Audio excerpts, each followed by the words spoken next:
let us begin with the main purpose of this evening, to speak on the subject of national sovereignty or EU membership, which is the least bad option. I did take the trouble yesterday to write out a text of what I want to say this evening. It's quite a long text.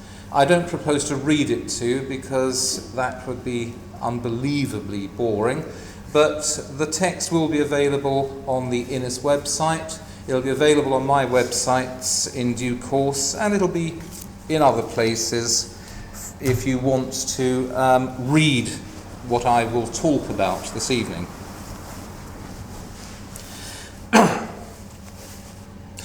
If there is a single point of orthodoxy among British advocates of the free market, it would be Euroscepticism. After much argument in the 1980s and 90s, by about the year 2000, we had agreed that the cause of liberty in general and of free markets in particular would be best served by withdrawing Britain at the earliest opportunity from the European Union. I had a fairly important part in the development of this orthodoxy. Indeed, I had a very important part to play in imposing this orthodoxy between 1999 and 2001 on the British Conservative Party. I was accused by a national newspaper in my country of being an intellectual terrorist because of the reign of terror that I imposed on Conservative Party candidates. Sign my declaration, which includes a willingness to withdraw from the European Union, or I will simply stop you from getting into Parliament. And so hundreds of Conservative politicians signed my declaration, and I played an important part in creating the present Eurosceptic consensus within the Conservative Party.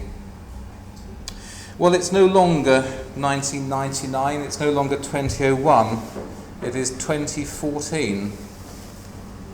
And to some extent I've changed my mind.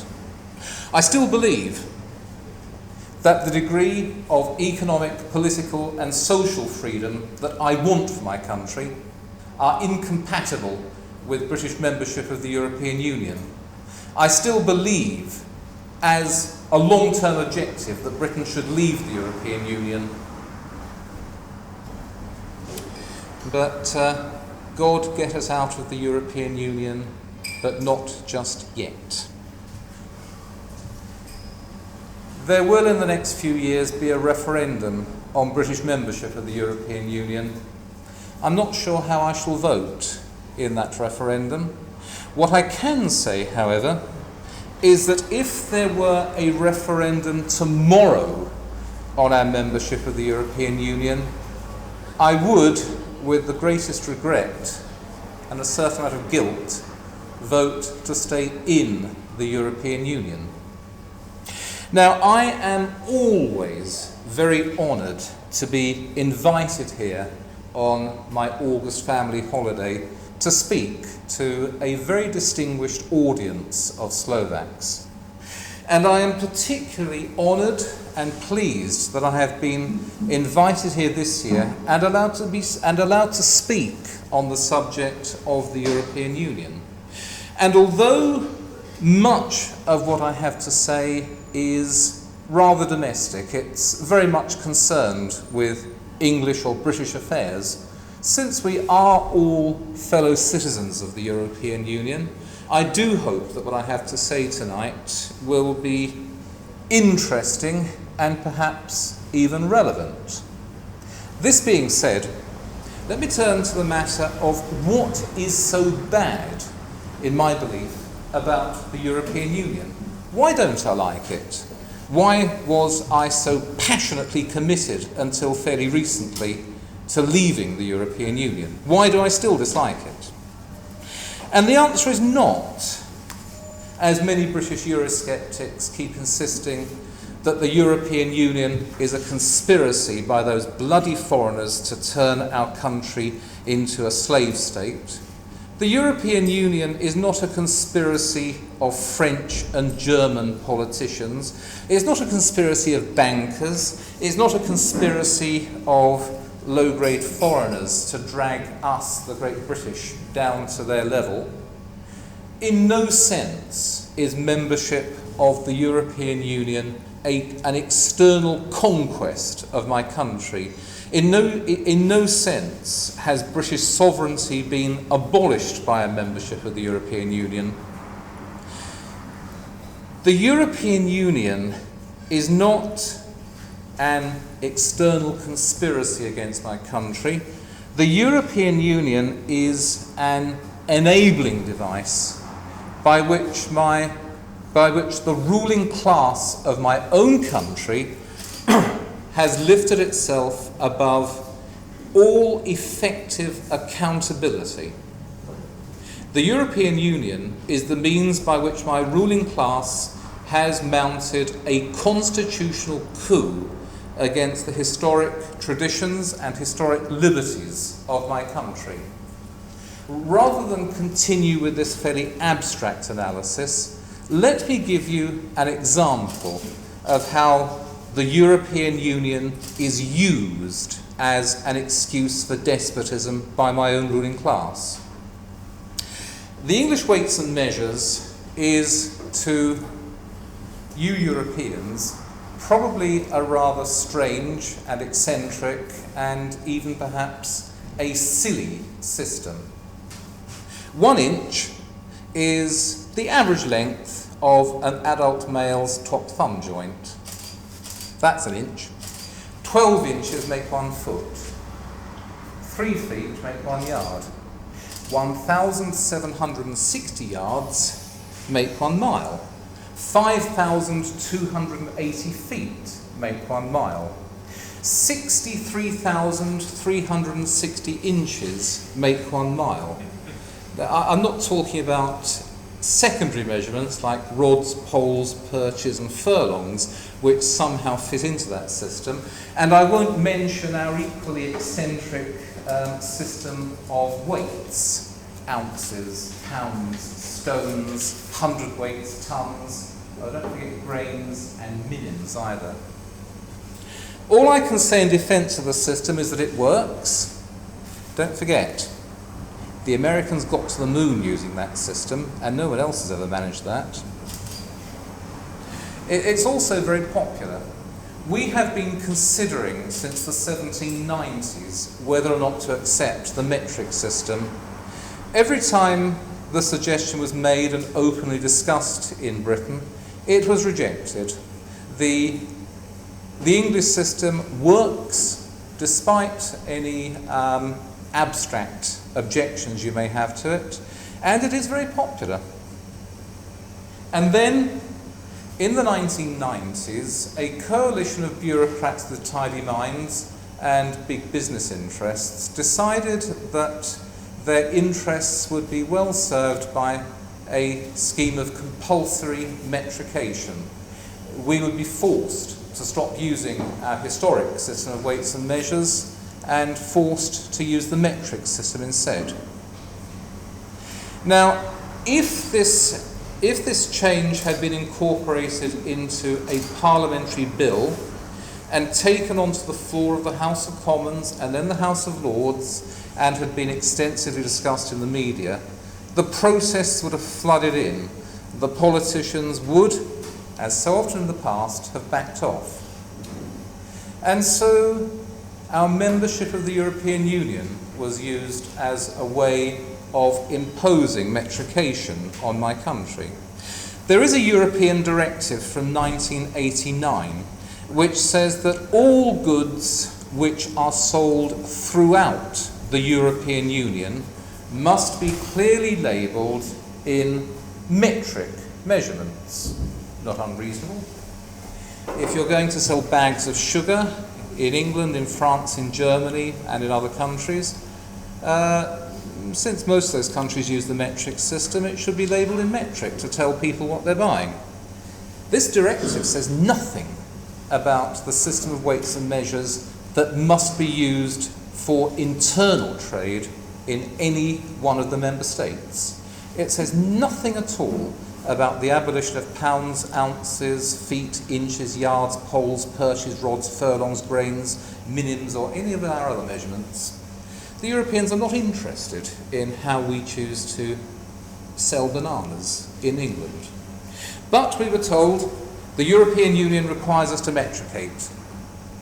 And so the directive was used. Now, a European directive can be incorporated into the law of the member states either by parliamentary legislation or by some kind of executive order. And so in 1995, a series of metrication orders were published by the British government. Complaints were muted because although the orders were published in 1995, they were not to come into practice until the 1st of January 2000. And so when some of us said, you can't do this, we were told, oh, come on, it's 5 years in the future, wait and see. And then when January 2000 came around, we were told, it's too late to argue now, dear boy, sorry, but these orders were made in 1995 and you should have complained then. And so it became a criminal offence in my country to sell a pound of bananas. And a great wave of hatred spread through the country against the European Union and the European Commission. And the European bureaucrats looked on in horror, saying, but we don't care what system of weights and measures you use in your own country. Don't blame us, don't blame us. But the politicians kept on saying, no, it's the Europeans. Europeans, we had to do it. They rule this country. We had to do it. European Union pressure, European pressure. And so the special interest concerned walked away smiling, while, like stupid, rabid dogs, we bit the ankles of people who had done us no particular harm at all. That is how the European Union operates in my country. In great matters and in small, that is how power is exercised in my country. That is how we got our money laundering laws, which have abolished financial privacy. That is how every slaughterhouse in the country, not owned by a privileged big business corporation, was shut down. That is how we got these lunatic regulations about the recycling of rubbish. At every step, the politicians tell us it's required by our membership of the European Union. No, it isn't. It's required by them. And they use the European Union as their fig leaf. Now, the European Union is a cartel of ruling classes, and they're all doing this. And what this means is that the British government, or various privileged interest groups within the British ruling class, they get compulsory metrication, they get the abolition of financial privacy, they get the shutting down of independent slaughterhouses, they get this, they get that, they get whatever they want. But one of the costs of this is that they need to accept the laws wanted by other ruling classes. And this may not always be very convenient. For example, although the common agricultural policy is very popular in France and Italy and Spain, it may even be popular in Slovakia, I don't know, it's not popular in my country. The ruling class would rather we didn't have the common agricultural policy, because although it raises agricultural rents for the landowning class, it also causes a great deal of discontent about membership of the European Union. But you see, this is a cost that can be accepted, and so my ruling class will argue for changes to the common agricultural policy, but at no point is this regarded as a critical issue which may cause us to leave the European Union. But there may be other things required by this cartel of ruling classes which are completely unwelcome to any one ruling class. And here you can see the real nature of the European Union. The Spanish government does not like the common fisheries policy, and so it doesn't enforce it. And there's nothing the European Union can do to make the Spanish enforce the common fisheries policy. We have the European arrest warrant, which allows the citizen of one member state to be arrested and with no oversight by the courts in his own country, to be taken off for trial in another country. Very unpopular in my country. And the politicians say, sorry, this is part of the European treaties, we can't do anything. No, of course we can't, because the ruling class doesn't care. Germany and Austria, however, have constitutions which do not allow their citizens under any circumstances to be extradited for trial in a foreign country. And so the European arrest warrant, which is supposedly binding, doesn't bind the Germans or the Austrians. Perhaps it doesn't bind the Slovaks, I don't know. The German and Austrian ruling classes it's too much trouble to change their constitutions. They'll leave things as they are. And there's nothing the European Union can do to make the Germans and the Austrians allow their citizens to be extradited. And I'll give a recent example of my own country. My government likes to spy on us, looking at our emails and our telephone conversations and storing the data. Recently, the European Court of Justice in Strasbourg declared this policy incompatible with European law. Now, my government likes to spy on the British people. The politicians didn't say, oh dear, it's just like metrication again. European law requires us to do this. Oh no, my ruling class likes to spy on us. And so they pushed a law through Parliament, the Data Retention and Investigatory Powers Act 2014, which overturns the judgment of the European Court and allows the British state to continue spying on its citizens. Now that is how the European Union works. It's not a foreign conquest of my country, it's not a foreign conquest of your country. It is, as I said, a cartel of ruling classes. And each ruling class plays a standard trick on the people. It passes laws that it would never get through the ordinary parliamentary process by saying this is required by our membership of the European Union, and if you don't like it, don't hate us, our wrists are tied. Go and hate those wicked European bureaucrats in Brussels. That's how it works, I'm afraid. Now that is the main case against the European Union. A cartel of ruling classes, not a foreign conquest of our countries, not unaccountable rule by a distant and centralising bureaucracy in Brussels. It's our own ruling classes all the time doing this to us. Now, when I first realised that this was the case back in the late 1990s, it seemed perfectly reasonable to me to say, let's get out. Let's leave the European Union. Because this will undo the constitutional putsch that has destroyed the normal parliamentary government of my country. And once the ruling class is unable to hide behind these European treaties, and once it is again made subject to ordinary parliamentary scrutiny of its acts, we can expect at least to be able to argue for the restoration of our historic liberties. Let us tear up the European treaties, expose our ruling class to proper scrutiny, and leave the people through the rest. It seemed a reasonable thing to say back in 1999. After all, the history of my country is to a large extent the history of freedom. Every liberal ideology you care to mention originated as a meditation on English history and English constitutional practice.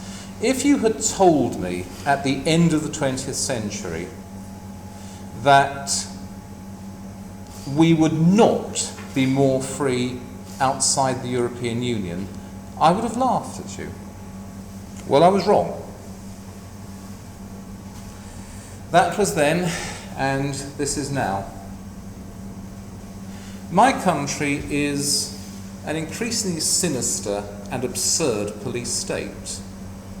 Speech is no longer free. The police are feared. You know, you can get a criminal record in my country for suggesting that a police horse looks gay. Your business can be shut down if you say that you'd rather not allow two male homosexuals to share a bed in your hotel. If you say the wrong thing, if you make the wrong business decision, if you're in the wrong place, you get into trouble. There are proposals for the children of political dissidents to be taken away from their parents by social workers. Oh, the proposal is dressed up in fashionable language about the protection of children and the prevention of abuse and so on and so forth. But that's what it amounts to. My ruling class talks all the time about democracy and fundamental British values, which include the rule of law and essential human rights. The reality is a police state. The reality is endless wars, and usually for reasons that nobody can or is willing to explain to us. The reality is a Mussolini-style corporatist economy, super heavy taxation, spy cameras on every corner. You know, we have far less than 0.5% of the world's population, and we have something like 1/3 of the world's surveillance cameras all packed into my country. None of this has been required by our membership of the European Union. It is not the European Union which required the British government to strip procedural protections from the criminal law. It is not the European Union which has given weapons to the police and which allows the police to shoot people quite casually in the street. It is not the European Union which is running these endless and hysterical campaigns against drinking and smoking and fatty food. It's not the European Union which is forcing all of this talk of man-made global warming on us and is changing our laws to raise the price of energy and just about everything else. This is my own ruling class.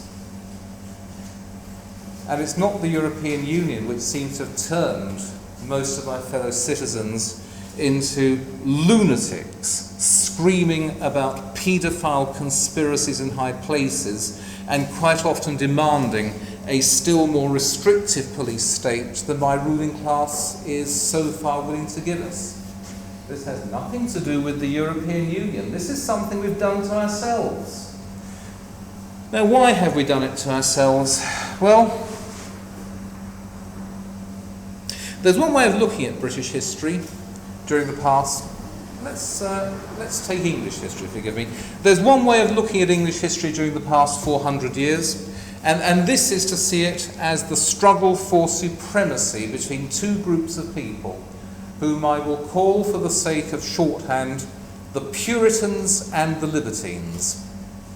What the Libertines want is to enjoy their lives. Life, they say, is our opportunity to have a good time.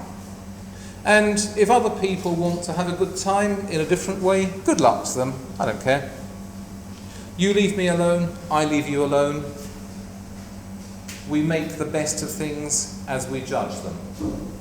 That is the libertine ideology, or the libertine creed. The Puritans, on the other hand, their objective is to make the rest of us so guilty and so unhappy that we shall have no objection to letting them make all of our life choices for us. And this is an argument, this is a contest which emerged in England during the early 17th century. And at first, the contest was slightly confused by the fact that the Puritans were arguing on the side of the ancient constitution and historic liberties of my country, and the libertines were in favour of a European-style divine right monarchy. But the truth emerged at the end of the English Civil War, at the end of the 1640s, when the Puritans won. And for the next 10 years, they ran England as a moral, totalitarian hellhole. Christmas was abolished because it was sinful in the eyes of God. Dancing round the maypole was abolished, sinful in the eyes of God. Extramarital sex was punishable by the death penalty, sinful in the eyes of God. Stained glass windows in the churches were smashed. The churches were stripped of their statues and their medieval finery, sinful in the eyes of God. There was more witch burning in England in the 1650s than in any other decade in English history. Because does not the Bible say, "Thou shalt not suffer a witch to live"? Fortunately, these people lost in 1660, and the libertines took over again. And they made sure to keep the Puritans in their place. They were kept at a fixed remove from power, and in many cases they were just pushed across the Atlantic. Go away, go and live in the American colonies. And that's another history in itself. And so for the next 200 years, England was ruled by a cynical, tolerant aristocracy. And this is the golden age of English freedom. The brothels, the gin palaces, the gambling casinos, and the industry, and the commerce, and the world conquest, and generally the good times of Georgian and early Victorian England are all associated with the rule of a cynical, tolerant, rather libertine, landowning aristocracy. The Puritans complained about the sinfulness, but they had no power, and they had no real influence on our politics. The second wave of Puritanism began around the 1860s. These people had given up justifying their inborn urge to dominate. They had given up legitimizing that by talking about the Bible and by quoting its more uncharitable verses. Instead, they had rebranded themselves as progressives. They wanted an expanded managerial state, not to prevent us from sinning, not to prevent us from breaking what they described as the laws of God, but to improve the condition of the people. And it's these people who gave us our first Obscene Publication Act to stop the sale of pornography. It's these people who gave us the Criminal Law Amendment Act in 1885, which for the first time made all homosexual conduct in my country illegal. It's these people who got the licensing acts which for the first time tried to limit the sale of alcohol to the working classes. These are the people who wanted the criminalisation of drugs, which were freely available in my country right up until 1920. These are the people who wanted to stop ordinary people from having guns. These are the people who wanted to turn the country into an open-air prison in which they would decide what was best for the people. And they were moderately successful in this. Of course, they were much more successful in America. Remember, at the end of the Civil War, we persuaded many of our Puritan brethren to cross the Atlantic as quickly as they could, and they have always had a much greater presence in the United States than they've had in my country. You may remember that in America, these people not only started the war on drugs, but for about 15 years, they made it a criminal offence to sell alcohol. America is the country that tried to ban beer. They never managed that in my country. Now, by the middle of the 1960s, the second wave of Puritanism had run out of steam. The pill, so the birth contraception pill, the development of penicillin, had all made sex much cheaper in human terms. Various other developments as well, the growth of living standards. There was this sudden explosion of dissent.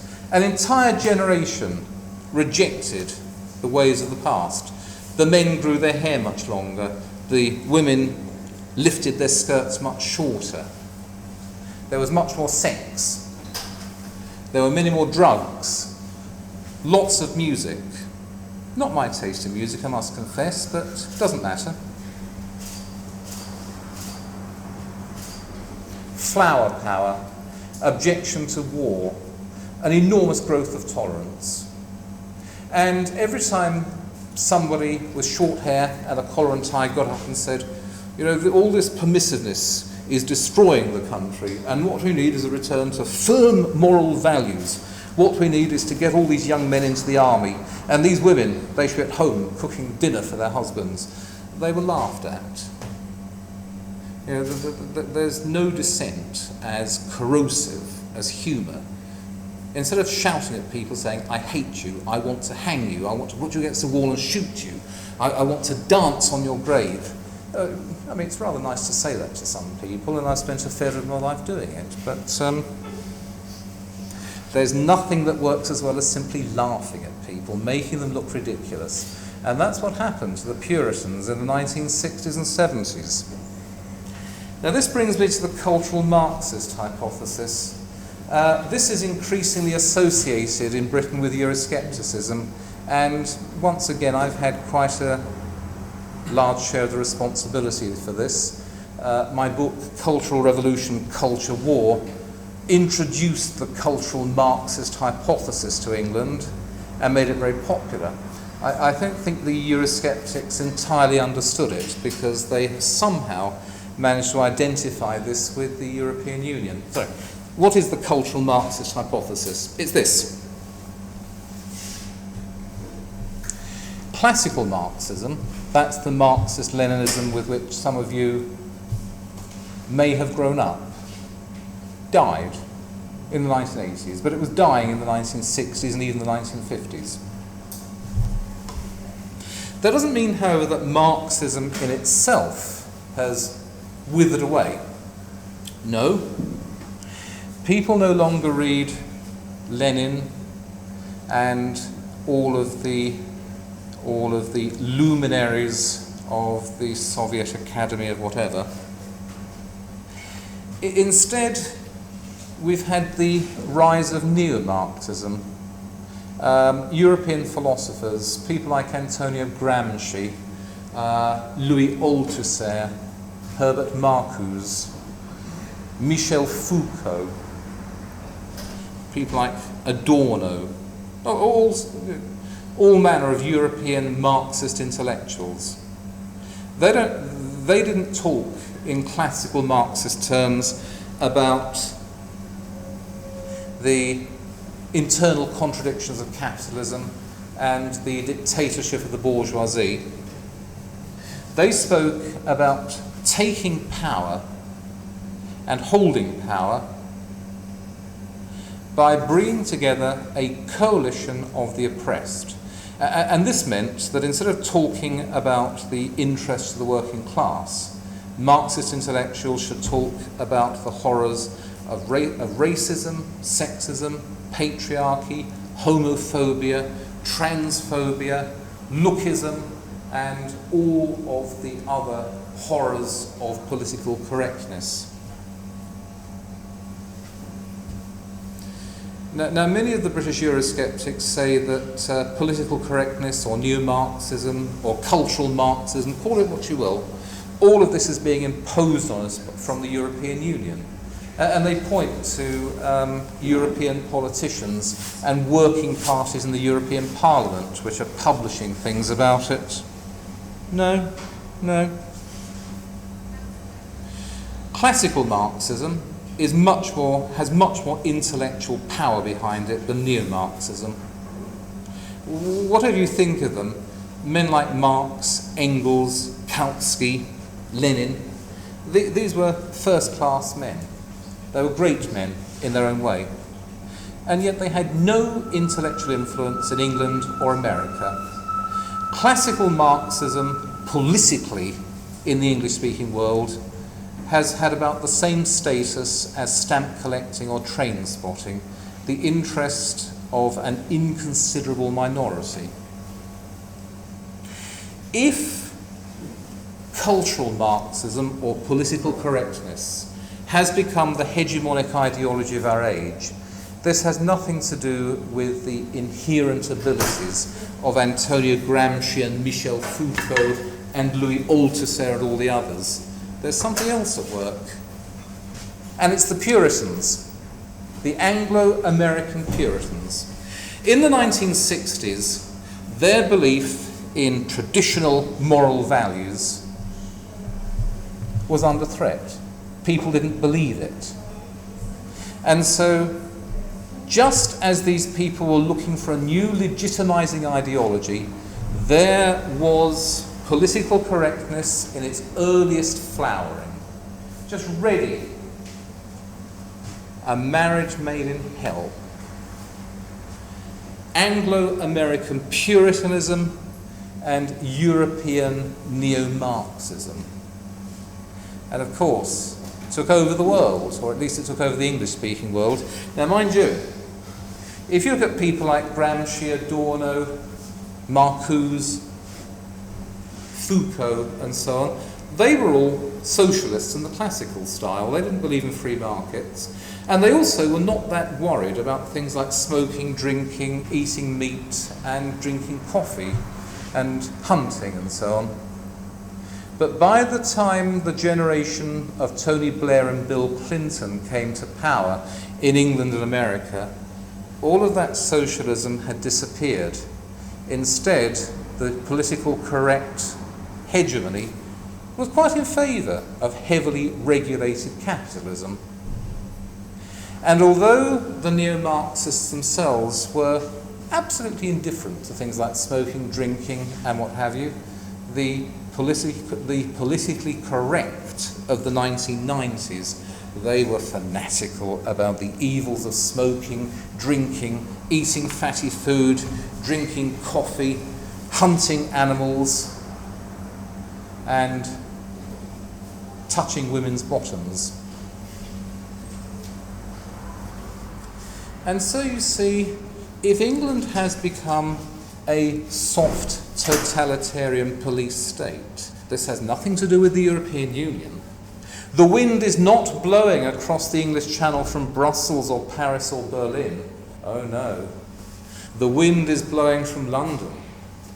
I was talking to Lukáš Krivošik earlier, who said that there are many young Slovaks coming back from British universities filled with a burning zeal to tell people about the evils of sexism and racism and homophobia.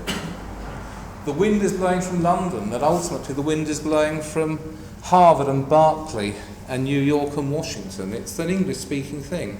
Our collapse into despotism has nothing to do with membership of the European Union. Indeed, it's worse than that. I've said the European Union is a cartel of ruling classes.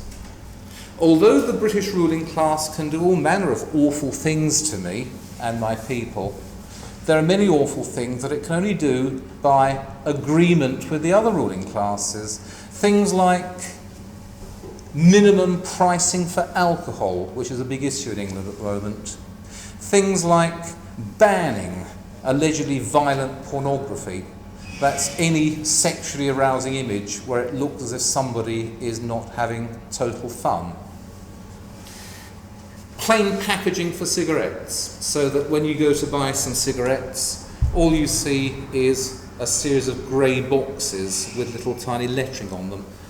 Rothman's number 6, Benson Hedges. These things require agreement at the European level. Now, you know Slovakia better than I do, but I'll give you my impressions of the country. Your ruling class is famous for what I shall call its slight lack of transparency in its financial dealings. I'll say no more than that. But your ruling class does not fundamentally care about drinking and smoking. Drink is on sale everywhere at quite low prices by my standards. You can buy drink in petrol stations. It's been illegal in my country for 30 years. Smoking. There are still indoor spaces in this country where you can smoke, and once you're outside the main towns, little restaurants don't seem to care what people do when no one else is looking. Sex.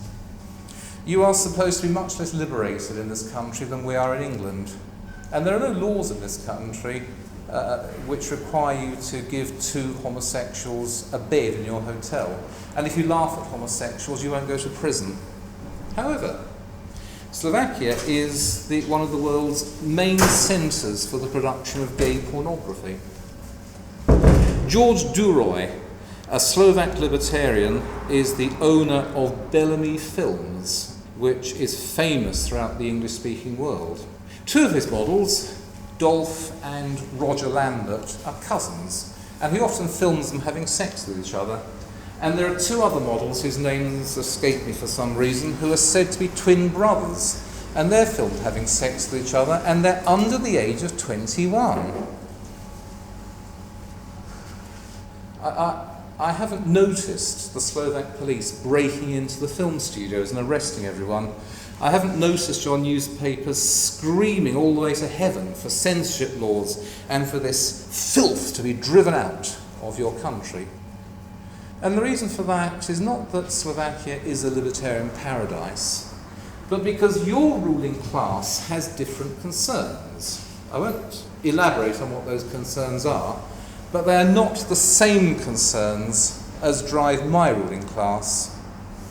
Your ruling class will accept some restrictions on smoking and drinking, but remember, the European Union is a cartel of ruling classes, and my ruling class is pushing hard for this at the European level, and so your ruling class will accept some of it. But what I'm saying is that before my ruling class can entirely destroy freedom in my country, it must get agreement from the other ruling classes in the European Union, and not all of those ruling classes are filled with certifiable lunatics.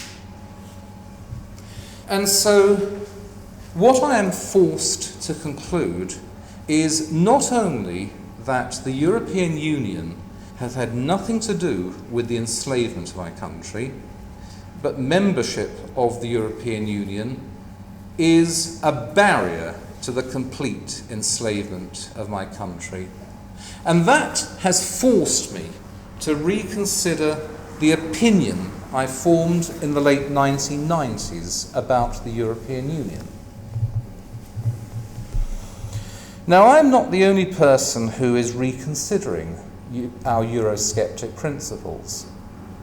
And I would say this to Nigel Farage and the leadership of the United Kingdom Independence Party. So far, British libertarians have voted UKIP because we regard Nigel Farage as sort of a libertarian and because we are not entirely friendly to the European project. But we're 1 year from a general election in which UKIP hopes to pick up parliamentary seats. We may be 3 years from a referendum on British membership of the European Union. If Eurosceptic politicians in my country want to rely on the continued support of social and economic and political liberals in my country, it is time they stopped talking in vague terms about the restoration of British democracy and return of national sovereignty. Yes, we'd like to live in an independent country, but more than that, we want to live in a free country.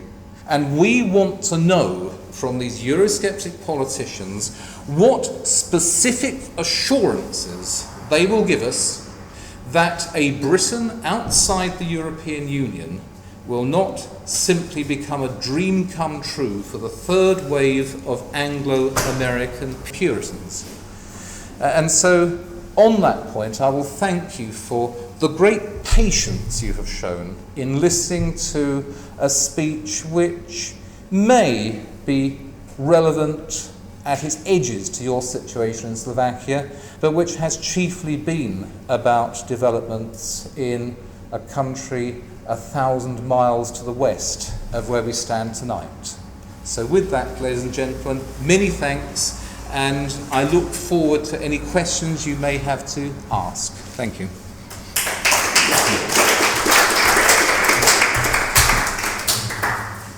Thank you, Sean, for such an interesting lecture. It's really interesting to see another viewpoint on the European Union, because usually we are looking at the economic perspectives and all that stuff, and what you discussed is very refreshing. And now I open the floor for 2 or 3 questions. Afterwards, you will sign the books for the audience, and then we can discuss at the beers and drinks or whatever with you. We have as much time as we wish, so now I open the floor for your questions.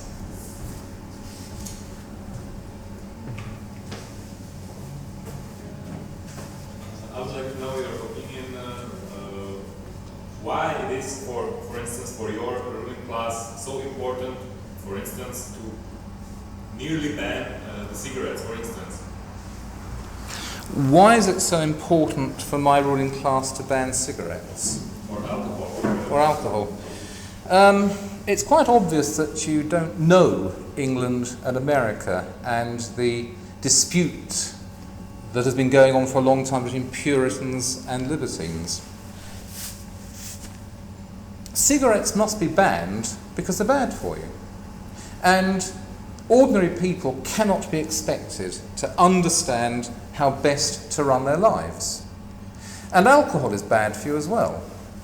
And I know they're bad. The problem is that you won't listen to me. And so what I will do is I will tell you that cigarette smoking causes lung cancer. And I will pay some scientists to produce the research to prove it. And I will also say that 75% of men who murder their wives are drunk on Guinness. And I will generate an entire industry devoted to producing these junk statistics, which always say that there must be higher taxes on cigarettes and alcohol, or advertising bans, or what have you.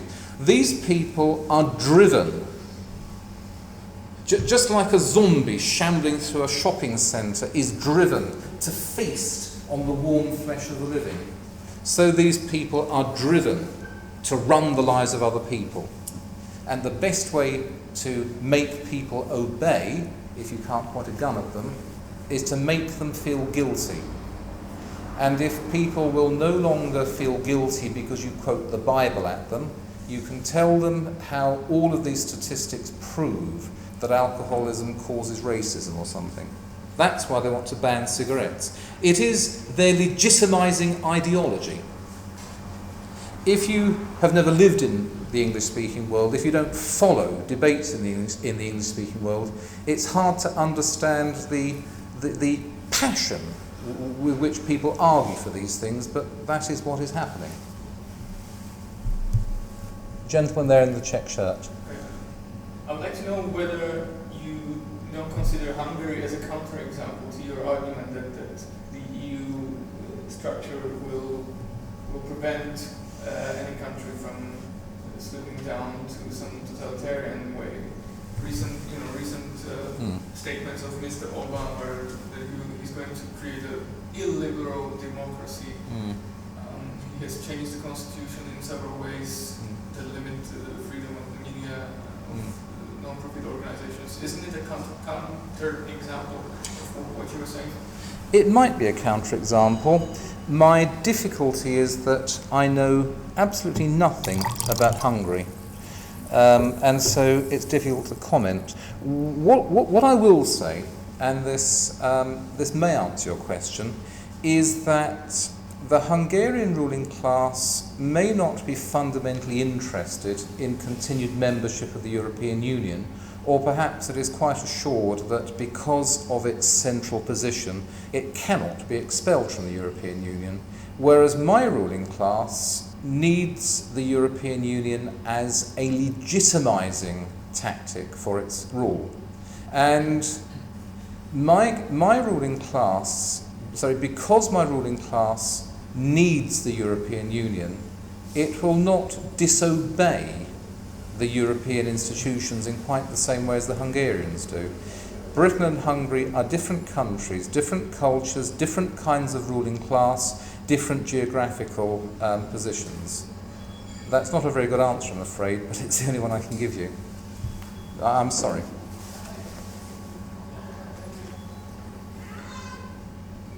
Gentlemen. My compliment that you made a bridge to Byzantine Empire, and I think your ruling class is quite uneducated with Byzantine history, which is much older as a British history, and much richer and much complicated. As I remember, every prostitute or circus lady was later a princess in Byzantine Empire. When you read the history of Byzantine Empire, it's full of blood, killings in family, in empire family, and so many Irenas who killed their sons and so on. And the question is, as I was living in the UK, really I agree with you that it's first e-camp in the world, and we still try. We also have here lesson on e-camps here, monitoring everybody and so on. So, and the question is short. What's your impression about writer Dostoevsky? About? Dostoevsky. Oh. Because he said about freedom that when you have freedom, you try to find the first person who put that heavy stone to him, because people can't survive in freedom. Maybe you can change your word of freedom of cynicism or irony, but it's not real freedom.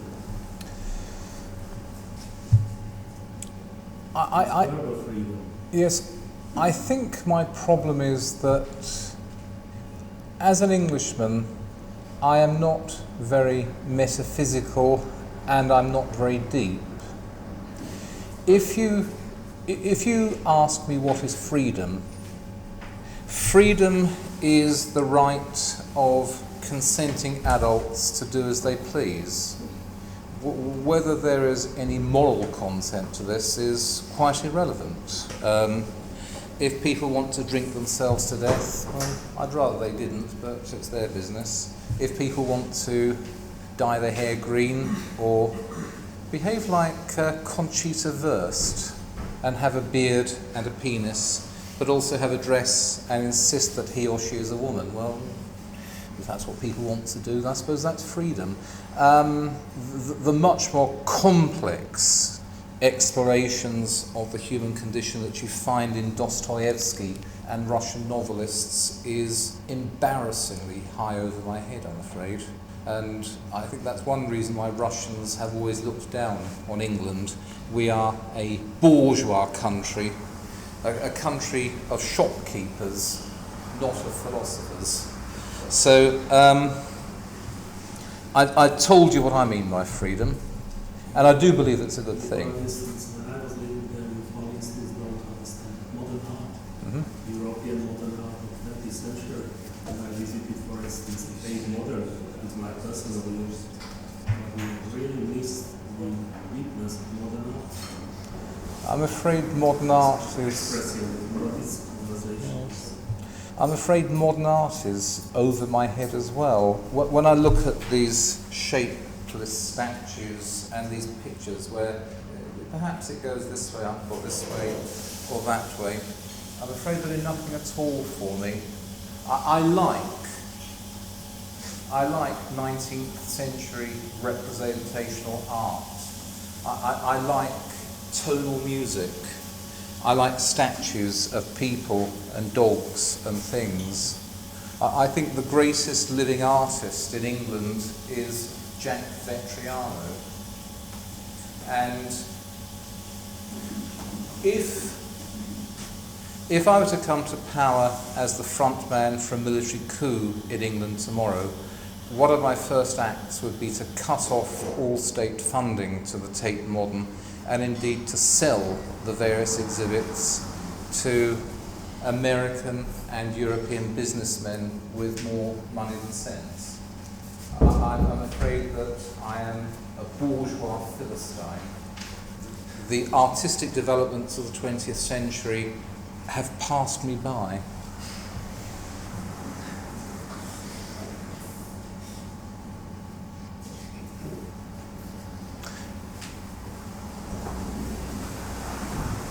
So let me end the formal part of Sean Gabb's lecture. Let me thank Sean Gabb again for his lecture.